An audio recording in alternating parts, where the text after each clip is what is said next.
తిరుమల శ్రీవారి భక్తులకు టీటీడీ శుభవార్త. తిరుమల శ్రీవారి భక్తులకు టీటీడీ శుభవార్త చెప్పింది. స్వామివారి దర్శనానంతరం భక్తులు ఎంతో పవిత్రంగా భావించి కొనుగోలు చేసే బంగారు, వెండి డాలర్లను ఇకపై దేశవ్యాప్తంగా ఉన్న భక్తులకు ఆన్లైన్లో అందుబాటులోకి తీసుకురావాలని నిర్ణయించింది.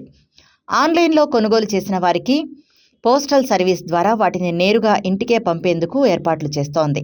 ఇటీవల టీటీడీ ఆదాయం పెంచే మార్గాలపై అధ్యయనం కోసం ఓ ఫైనాన్స్ కమిటీని ఏర్పాటు చేసింది.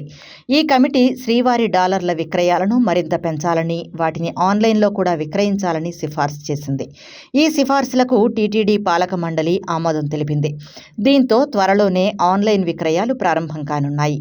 ప్రస్తుతం తిరుమలలోని కౌంటర్లలో విక్రయిస్తున్న బంగారు, వెండి డాలర్లు, పెండెంట్లతో పాటు కొత్తగా నాణాలను కూడా ఆన్లైన్లో అమ్మనున్నారు. అంతేకాకుండా ఇటీవల బంగారం ధరలు భారీగా పెరిగిన నేపథ్యంలో సామాన్యులను దృష్టిలో ఉంచుకొని వెండి డాలర్లకు బంగారు పూత పూసి తక్కువ ధరకే విక్రయించాలని కమిటీ ప్రతిపాదించింది. డాలర్లను మరింత ఆకర్షణీయమైన డిజైన్లలో తయారు చేయాలని కూడా నిర్ణయించారు.